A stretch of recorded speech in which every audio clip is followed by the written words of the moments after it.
ఏడాదిన్నర పాలన ఎదురీత ప్రగతి గీత తెలంగాణలో కాంగ్రెస్ మెరిపించి మురిపించిందా? ప్రజాపాలనపై ముఖ్యమంత్రి రేవంత్ తమదైన ముద్ర వేయగలిగారా? బలమైన ప్రత్యర్థులను ఓడించి అధికారాన్ని కైవసం చేసుకోవడమే తెలంగాణలో కాంగ్రెస్ సాధించిన అద్భుతం. ప్రజల ఆశలకు ఆకాంక్షలకు నిలువుటద్దం. యనమల రేవంత్ రెడ్డి అనే నేను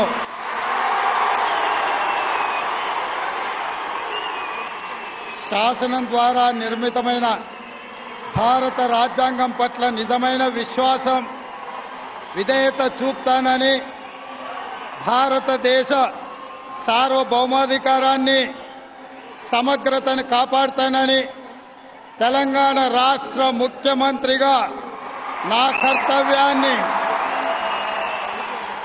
శ్రద్ధతో అంతఃకరణ చిత్తశుద్ధితో నిర్వహిస్తానని, భయం గాని పక్షపాతం గాని రాగద్వేషాలు గాని లేకుండా రాజ్యాంగాన్ని శాసనాలను అనుసరించి ప్రజలందరికీ న్యాయం చేకూరుస్తానని దైవ సాక్షిగా ప్రమాణం చేస్తున్నాను.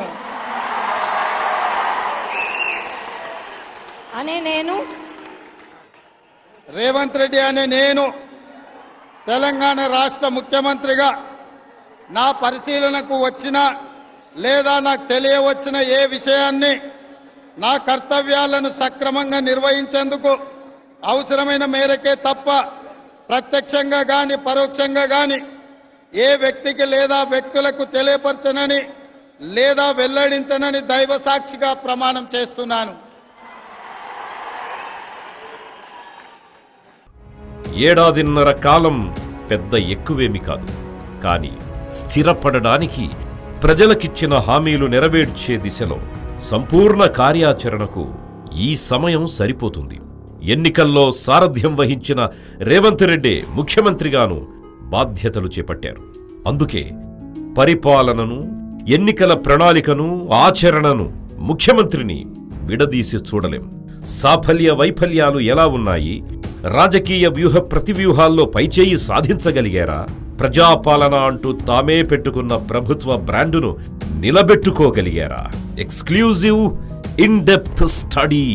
ఏడాదిన్నర కాలంలో ఎదురీదుతోన్న సర్కార్ సమస్యలు, సవాళ్లు, విజయాలపై సకారాత్మక కథనం 3TV సమర్పిస్తోన్న సాధికార విశ్లేషణ. యుద్ధం. చుట్టుముట్టిన శత్రుబలగాలను తిప్పికొట్టి విజయం సాధించడమే లక్ష్యం. రాజకీయం. సామధాన భేద దండోపాయాలతో ప్రత్యర్థులను నిరుత్తరులను చేసి గెలుపు కైవసం చేసుకోవడమే గమ్యం. ప్రజాస్వామ్య యుగంలో రాజకీయమే యుద్ధం. భిన్న ఆలోచనలు, విభిన్నమైన దృక్పథాలు ఉన్న వందలాది మంది నేతలను ఒకే తాటిపైకి తెచ్చి కోట్లాది మంది ప్రజల మనసు చూరగొనేలా వ్యూహరచన చేసి ప్రజాక్షేత్రంలో పైచేయి సాధించడమే నాయకత్వం. 10 ఏళ్లుగా అధికారంలో ఉన్న బలమైన ప్రాంతీయ పార్టీని, తమకు తిరుగేలేదు అంటూ సాగిపోతున్న ప్రబలమైన జాతీయ పార్టీని ఎదిరించి నిలిచి తమ పార్టీకి విజయం తెచ్చిపెట్టడం అపూర్వం, అద్భుతం.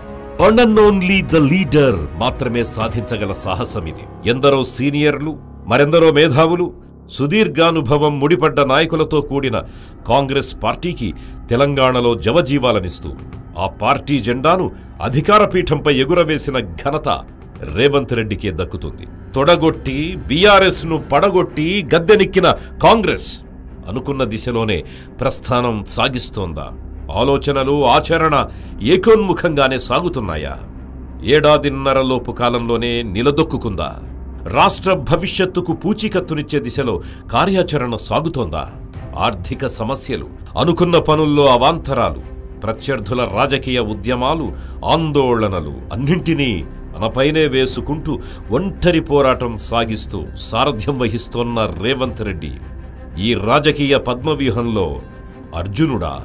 ఆ పద్మవ్యూహాన్ని ఛేదించి ప్రత్యర్థులను బెంబేలెత్తించగలడా? చుట్టుముట్టిన సమస్యల వలయంలో చిక్కుకున్న అభిమన్యుడా? ఒకే ఒక్కడు, ఒంటరి పోరాటం. అసలు కాంగ్రెస్ గమనం, గమ్యం ఏమిటి?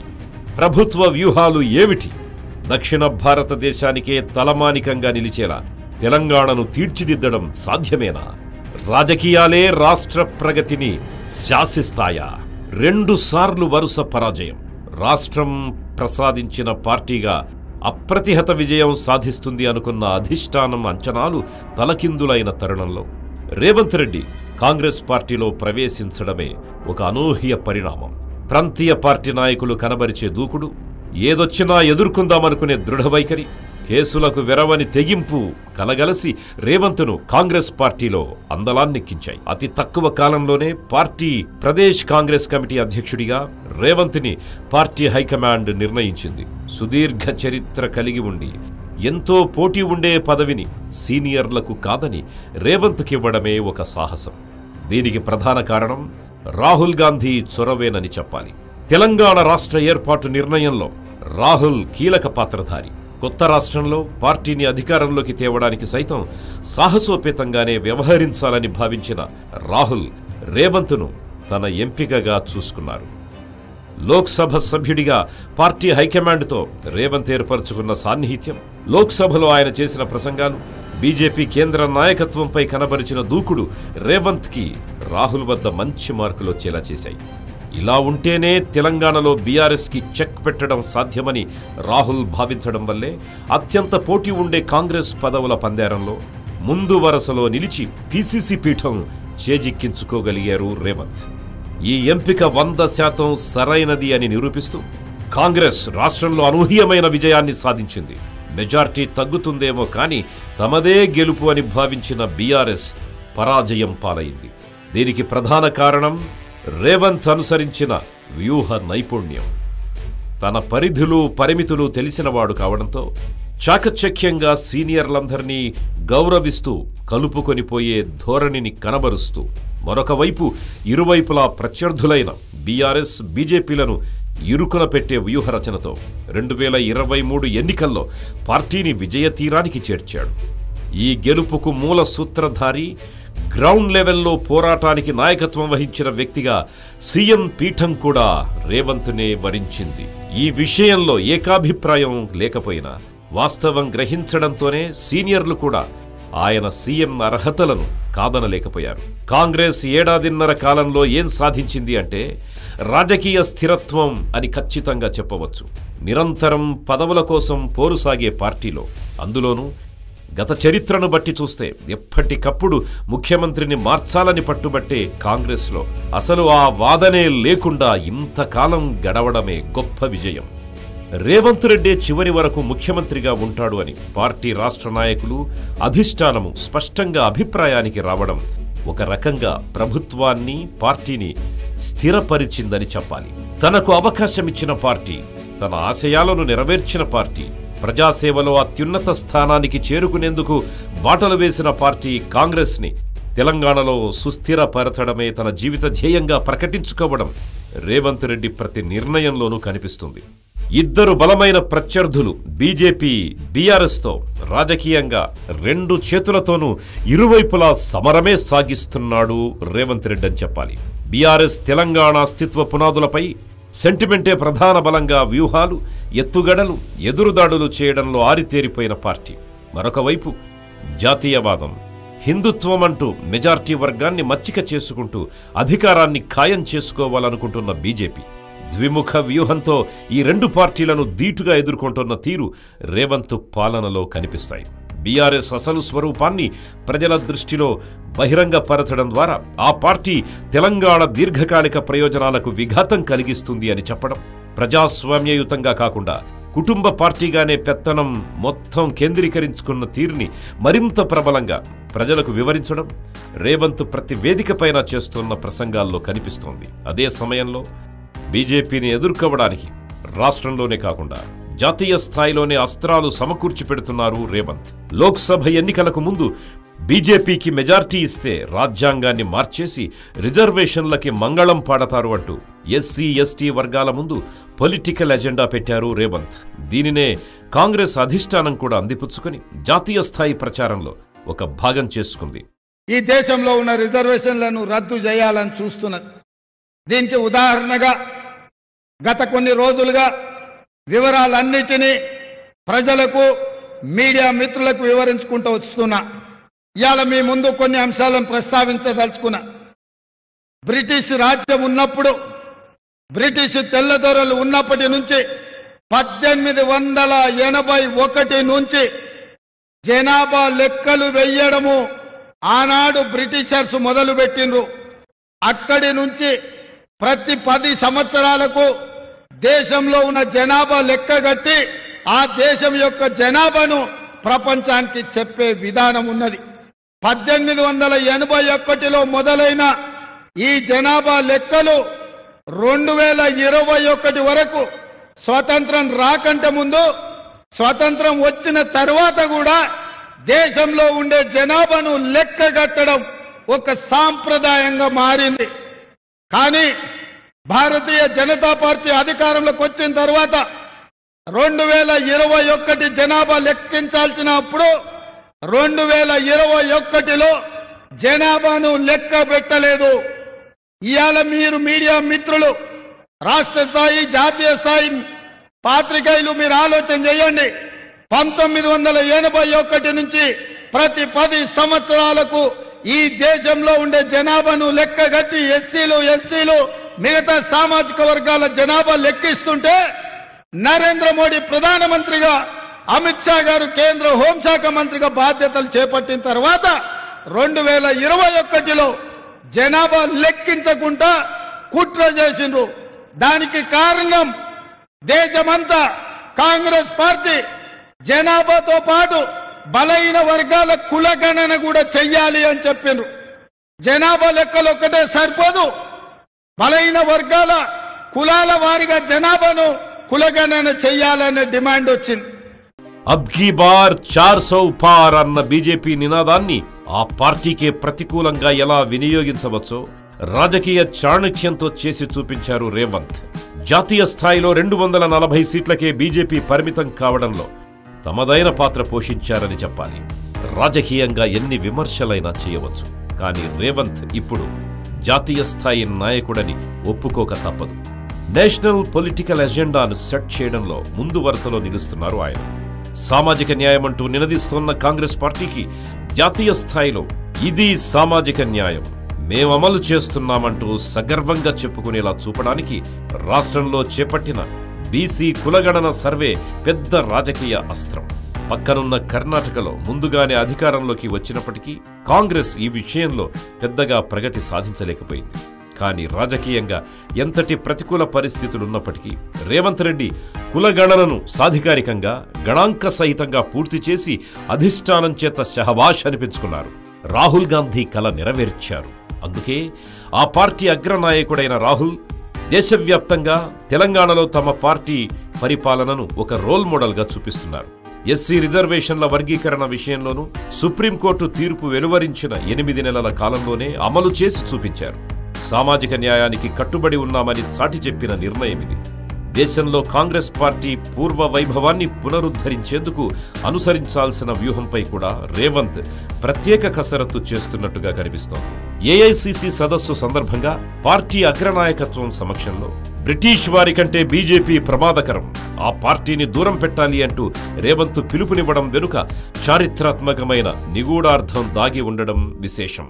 1938లో ఇదే గుజరాత్లో ఏఐసిసి అధ్యక్షుడిగా నేతాజీ సుభాష్ చంద్రబోస్ బ్రిటిష్ వారిని తరిమి కొట్టాలంటూ నినాదమిచ్చాడు. అదే స్ఫూర్తిని బీజేపీ విషయంలో కనబరచాలి అనేది రేవంత్ ఆంతర్యం. ఫాదర్ ఆఫ్ ద నేషన్ గా గాంధీని అభివర్ణించిన నేతాజీ స్ఫూర్తిని కాంగ్రెస్ పార్టీ అందిపుచ్చుకోవాలనేది రేవంత్ మనోగతం. హైదరాబాదులో బాపుఘాట్లో అతిపెద్ద గాంధీ విగ్రహ స్థాపనతో పాటు గాంధీయన్ స్టడీస్కి పెద్ద అధ్యయన కేంద్రం ఏర్పాటుకు రేవంత్ కార్యాచరణను సిద్ధం చేశారు. మహాత్మాగాంధీని, కాంగ్రెస్ని విడదీసి చూడడం కష్టం. గాంధేయవాదం ఆ పార్టీకి మూలసూత్రం. అందువల్ల మరొక్కసారి ఆ మహాత్ముడిని ఆవాహన చేసుకుంటూ ఆయన ఆశయాలు, ఆచరణకు పార్టీ పునరంకితం కావాలని, ఆ ఫిలాసఫీ పట్ల కొత్త తరాలకు అవగాహన కల్పించాలి అనేదే రేవంత్ ముఖ్యమంత్రిగా తీసుకున్న కార్యప్రణాళికగా అర్థమవుతోంది. దీనిని బట్టి కాంగ్రెస్ పార్టీ గత వైభవ పునరుద్ధరణ అనేది రేవంత్ అజెండాలో ఒక ప్రధానాంశంగా తేలుతోంది. మూలాల నుంచి గాంధీయిజాన్ని భౌతికంగా కనిపించేలా చేయగలిగితే పార్టీకి ఒక ప్రతీకాత్మకమైన మాన్యూమెంట్గా బాపుఘాట్ నిలుస్తుంది అనేది ముఖ్యమంత్రి యోచన. ఇప్పటికే అనేక పార్టీలు, ప్రధానంగా బీజేపీ వల్లభాయ్ పటేల్ని, ప్రాంతీయ పార్టీలు అంబేద్కర్ని తమ సొంతమన్నట్టుగా భారీ విగ్రహాలతో ప్రచారం చేసుకుంటున్నాయి. కనీసం తమ పార్టీకి మూల సిద్ధాంతాన్ని ప్రవచించిన గాంధీని అయినా ఓన్ చేసుకోలేకపోతే చారిత్రాత్మకంగా కాంగ్రెస్ అస్తిత్వమే ప్రమాదంలో పడుతుంది అన్న యోచనతో గాంధీయన్ ఫిలాసఫీకి రూపం కట్టినట్లుగా అతిపెద్ద విగ్రహంతో బాపు ఘాట్ పునర్నిర్మాణాన్ని అత్యంత ప్రతిష్టాత్మకంగా చేపట్టదలుచుకున్నట్టు ముఖ్యమంత్రి చెబుతున్నారు. అదే జరిగితే దక్షిణ భారతం నుంచే కాంగ్రెస్ పార్టీ పునరుత్థానానికి పునాదులు పడినట్లవుతుంది. రాజకీయంగా ఎంతో దూకుడు కనబరిచే రేవంత్ రెడ్డి ప్రత్యర్థులపై ఆరోపణలు చాలా సీరియస్గానే చేస్తారు. కానీ ప్రజల సెంటిమెంటుతో ముడిపడ్డ అంశాల్లో మాత్రం చాలా చాకచక్యంగా వ్యూహరచన చేస్తారు అనేందుకు అనేక ఉదాహరణలు కనిపిస్తాయి. తెలంగాణ తొలి ప్రభుత్వం బీఆర్ఎస్ హయాంలో ప్రజాధనం వేల కోట్ల రూపాయలు దుర్వినియోగం జరిగింది అన్న అభియోగం, అందుకు సంబంధించిన కొన్ని ప్రాథమిక సాక్ష్యాధారాలు కూడా ప్రభుత్వం సేకరించింది. కానీ తొందరపడి బీఆర్ఎస్ అధినేత కేసీఆర్ మీద కేసులు పెట్టడం మొదలు పెడితే అది మరొకసారి బీఆర్ఎస్కి రాజకీయ అస్త్రం కావచ్చు. సెంటిమెంటును రగిలించే ప్రయత్నం ద్వారా రాజకీయ లబ్ధికి ప్రయత్నం జరగవచ్చు. అందుకే రాజకీయ కక్షతో కేసులు పెడుతున్నారు అన్న అపప్రథ రాకుండా న్యాయ కమిషన్లను నియమించి విద్యుత్తు కొనుగోళ్లలో అవకతవకలు, కాళేశ్వరం నిర్మాణంలో అవినీతి లోపాలపై పక్కా ఆధారాలతోనే ప్రజల ముందు పెట్టాలని నిర్ణయించుకున్నారు. ఈ విషయంలో ఆచితూచి అడుగులు వేయడం రేవంత్లోని మెచ్యూర్డ్ పొలిటీషియన్ని బయటపెడుతుంది. మరీ ముఖ్యంగా కేసుల కంటే ముందుగానే అవినీతి అక్రమాలను నిర్ధారించి ప్రజా చర్చకు పెట్టి ఆ తరువాత కేసులు పెట్టడం రాజకీయ చరిత్రలోనే ఒక కొత్త అధ్యాయం. దీనివల్ల ప్రత్యర్థి బీఆర్ఎస్కి రాజకీయ అస్త్రాలు లేకుండా చేయాలనేది రేవంత్ రెడ్డి వ్యూహం. ప్రజల దృష్టిలో బీఆర్ఎస్ని బద్నాం చేయడం, కక్ష సాధింపు అన్న పేరు రాకుండానే ఆ పార్టీ అగ్రనాయకత్వాన్ని దోషిగా చూపించడమనే ద్విముఖ వ్యూహం రేవంత్ ప్రణాళికలో కనిపిస్తోంది. అందుకే సాధారణ నిర్ణయాల విషయంలో దూకుడు కనబరిచే ముఖ్యమంత్రి కేసీఆర్పై కేసుల విషయంలో మాత్రం పొలిటికల్ స్ట్రాటజీని అనుసరిస్తున్నారు. చట్టం తన పని తాను చేసుకుపోతుంది అన్నట్టుగా రేవంత్ వ్యవహరించడం రాజకీయంగా నిగూఢమైన వ్యూహమని చెప్పక తప్పదు. ఎన్నికల్లో ఇచ్చిన హామీల అమలు, సంక్షేమ పథకాలు ప్రజలను సంతృప్తిపరచడానికి, తిరిగి మళ్లీ అధికారంలోకి రావడానికి ఉపయోగపడతాయన్న అంచనా పార్టీలకుంటుంది. రాజకీయంగా వాటిని అమలు చేయక తప్పదు. కానీ దీర్ఘకాల దార్శనికత కలిగిన నాయకులకు మరో ముఖ్య బాధ్యత కూడా ఉంటుంది. అది రాష్ట్రాభివృద్ధి. దేశంలోని మిగతా రాష్ట్రాలతో పోటీపడి ముందంజలో నిలవడం, భవిష్యత్ అవసరాలకు అనుగుణంగా ఉపాధి కల్పన, మౌలిక వసతుల కల్పన. వీటికి పెద్దగా ఓటింగుతో సంబంధం లేకపోవచ్చు, కానీ చరిత్రలో నిలిపే ఘట్టాలివి. రాష్ట్రంలో 3వ వంతు జనాభాకు ఆవాసంగా మారిన హైదరాబాద్ నగరంపై రేవంత్ ముందు చూపు ఈ అంశాలనే పట్టి చూపుతోంది. ముఖ్యమంత్రి ప్రాధాన్యతా క్రమాన్ని చాటి చెబుతోంది. నగరం నడిబొడ్డు నుంచి పారుతోన్న మూసీ నది పునరుద్ధరణ, సుందరీకరణ చేయగలిగితే హైదరాబాద్ అంతర్జాతీయ ఆకర్షణీయ క్షేత్రాల్లో ఒకటిగా మారుతుంది. నగరానికి బ్రీతింగ్ స్పేస్గా, పర్యాటకులకు స్వర్గధామంగా నిలుస్తుంది. 1,50,000 కోట్ల వ్యయంతో మూసీ ప్రాజెక్టును సంకల్పించడం ఆ దిశలో తీసుకున్న చర్యగానే చెప్పాలి. మూసీ ప్రాజెక్టుని ఒక కొలిక్కి తీసుకురాగలిగితే నగరానికి అది ఒక వరంలా మారుతుంది. దేశంలో ఇతర నగరాలు అసూయపడే రీతిలో అందాలు వెదజల్లుతుంది భాగ్యనగరం. రాజకీయాలతో సంబంధం లేకుండా రాజధాని నగరాన్ని 100 ఏళ్ల చరిత్రను, భవిష్యత్తును దృష్టిలో పెట్టుకుని రూపకల్పన చేసిన ప్రాజెక్టుగానే మూసీ సుందరీకరణ పరిరక్షణ సంకల్పాన్ని చూడాలి. రాష్ట్రానికి అతిపెద్ద ఆదాయ వనరు మాత్రమే కాదు, ఈ రాష్ట్ర ప్రజల ఆర్థికాభివృద్ధి కూడా హైదరాబాదుతోనే ముడిపడి ఉంది. అందుకే నగరానికి మణిహారంలా రీజనల్ రింగ్ రోడ్డు ప్రాజెక్టుని కార్యరూపంలోకి తేవాలనుకోవడం ఇందులో భాగం. విస్తరిస్తోన్న నగరం అవసరాలు తీర్చడం, ఆకాశమే హద్దు అన్నట్టుగా ఎన్నెన్నో పరిశ్రమలు, ఉపాధి కల్పనా కేంద్రాలు వచ్చిన మౌలిక వసతులతో కూడిన రవాణా వ్యవస్థతో అనుసంధానం చేయడం, శాటిలైట్ సిటీలు నగరానికి సింగారించిన నక్షత్రాల్లా వెలిసేలా చర్యలు తీసుకోవడం ఈ రీజనల్ రింగ్ రోడ్డు ప్రాజెక్టు అభివృద్ధిలో మౌలికాంశం. 100 ఏళ్ల వరకు హైదరాబాదు పెరుగుతూ పోయినా ఏమాత్రం ఒత్తిడి లేకుండా పౌరులు సౌకర్యాలతో హ్యాపీ లైఫ్ గడిపేలా ముందస్తు ప్రణాళిక ఈ రీజనల్ రింగ్ రోడ్డు సాకారమైతే సమకూరుతుంది. ఇమ్మీడియట్ అవసరాలకు ప్రస్తుత నగరానికి అనుసంధానంగా రూపకల్పన చేస్తున్నదే 4th సిటీ. ఒక రకంగా చెప్పాలంటే ఇది future city. Sports university, industrial hubs, software పార్కులతో ఒక సరికొత్త నగరాన్ని నిర్మించడం ఈ ప్రాజెక్టు లక్ష్యం. హైదరాబాదు చుట్టుపక్కల విస్తారంగా ఉన్న భూవనరులను సద్వినియోగం చేసుకుంటూ నవీన నగరీకరణకు కొత్త రూపునివ్వడం ఈ ఫ్యూచర్ సిటీ గమ్యం. ఒకప్పుడు హైదరాబాద్ అంటే సుందరమైన ఉద్యానవనాలు, వందలాది చెరువులతో కళకళలాడిన నగరం. ఊరు పెరగడం, వివిధ వర్గాల స్వార్థంతో పార్కులు వెంచర్లుగా మారిపోయాయి. చెరువులు కబ్జాకు గురయ్యాయి, నాలాలు ఆక్రమణలకి గురైపోయాయి. చినుకు పడితే చాలు నగరం ముంపుగా వరదతో నిండిపోతోంది. రోజురోజుకి ఈ పరిస్థితి మరింతగా ముదిరిపోతోంది. నగరాన్ని కాపాడుకోవాలన్నా, ప్రజలకు భవిష్యత్తునివ్వాలన్నా, వర్షపు రోజుల్లో ట్రాఫిక్ సమస్యలకు ముగింపు పలకాలన్నా ఆక్రమణలను తొలగించాలి, అక్రమ కట్టడాలను కూల్చేయాల్సిందే. ఇది చాలా మందికి ఇబ్బందిగా, బాధగా అనిపించవచ్చు, కనిపించవచ్చు. కానీ కోట్లాది మంది ప్రజల భవిష్యత్తుతో ముడిపడి ఉన్న అంశం ఇది. వందలాది మంది అక్రమ కట్టడదారులు, ఆక్రమణదారులు ఇబ్బంది పడ్డా నగరాన్ని నిలుపుకోవాలి అంటే, ఆక్రమణలకు పాల్పడాలి అంటే, గుండెల్లో భయం పుట్టాలంటే కఠిన చర్యలు తీసుకోవాల్సిందే. ఈ ఆలోచన నుంచి ఉద్భవించిందే హైడ్రా. నగరాన్ని ఆక్రమణల బారి నుంచి కాపాడడం దీని తక్షణ కర్తవ్యం. నగర భవిష్యత్తు, విశాల ప్రజా ప్రయోజనం లక్ష్యంగా వ్యవస్థాపన చేసిందే హైడ్రా. అందుకే ఎటువంటి ఒత్తిడులకు లొంగకూడదని ముఖ్యమంత్రి స్వయంగా దీని పర్యవేక్షణ, నాయకత్వ బాధ్యతలు తీసుకోవడం విశేషం.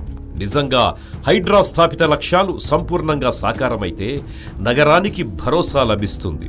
చెరువులను చెరపట్టాలన్నా, అక్రమ కట్టడాలతో ఆక్రమించుకోవాలన్నా స్వార్థపరులకు వెన్నులో వణుకు పుట్టాలి. అందుకే ఎంత రాజకీయం నడుస్తున్నా ముందుకే వెళ్ళాలి అన్న సీఎం రేవంత్ సంకల్పంలో చిత్తశుద్ధి హైడ్రా సుదృఢ కార్యాచరణ రూపంలో ప్రతిబింబిస్తోంది.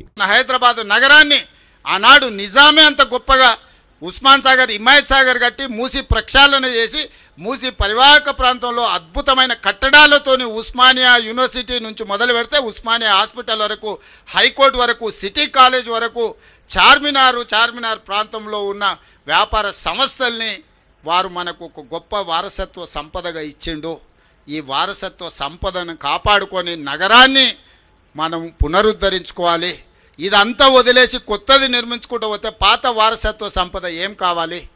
అందుకే వారసత్వ సంపదను కాపాడుకుంటూ, ప్రకృతిని మనము కాపాడుకుంటూ మన నగరాన్ని అభివృద్ధి చేసుకుందాం. ఈ అభివృద్ధిలో భాగంగా హైడ్రా భాగస్వామి అవుతుంది. నాయకుడు కేవలం తాత్కాలిక పాలనా అవసరాలకే పరిమితం కాకూడదు, భవిష్యత్తుకు భరోసా కల్పించాలి. ఒక విజన్తో ముందుకెళ్తున్న రేవంత్ పైకి చూస్తే సగటు రాజకీయ నాయకుడిలా ప్రత్యర్థులపై విరుచుకుపడుతున్న తీరు కనిపిస్తుంది. కానీ లోపల లోతైన దార్శనికత, రాజనీతిజ్ఞత, మాస్టర్ అడ్మినిస్ట్రేషన్లు కనిపిస్తాయి. ఏడాదిన్నర కాలంలో ప్లానింగ్, రాజకీయ స్థిరత్వం సాధించగలిగిన సీఎం రానున్న 3.5 ఏళ్లలో ఏ విధంగా ముందుకు వెళతారన్న ఆసక్తితో రాష్ట్రం ఎదురు చూస్తోంది. సీనియర్లతో కూడిన కాంగ్రెస్లో ఆయన ఎంతకాలం ఉంటాడులే అన్న రాజకీయ విమర్శలతో మొదలైన ప్రస్థానం ఇప్పుడు ఆయన కాకపోతే ఇంకెవరు అన్న స్థాయికి, ఇంకెవరా సీటును భర్తీ చేయలేరు అన్న నమ్మకానికి చేరింది. ఇది కాంగ్రెస్ పార్టీ ప్రభుత్వానికి రాజకీయ సుస్థిరత కల్పించింది. అందుకే ఇప్పుడు నాయకులు తమ ముఖ్యమంత్రి అంటూ సగర్వంగా చెబుతున్నారు. రాజకీయంగా ఇది రేవంత్ సాధించిన విజయమని చెప్పుకోక తప్పదు. ప్రత్యామ్నాయం లేని నాయకుడిగా సీఎం స్థిరపడడం రాష్ట్రానికి పెట్టుబడులు వెల్లువెత్తడానికి కారణమవుతోంది. అడ్మినిస్ట్రేషన్ సెట్ అవ్వడానికి, పరిపాలన వేగవంతం కావడానికి మార్గం సుగమమవుతోంది. అందుకే వన్ అండ్ ఓన్లీ అన్నట్టుగా బలం పుంజుకుంటున్న రేవంత్ వైపు హైకమాండ్ కూడా ఎంతో శ్రద్ధగా చూపులు సారిస్తోంది.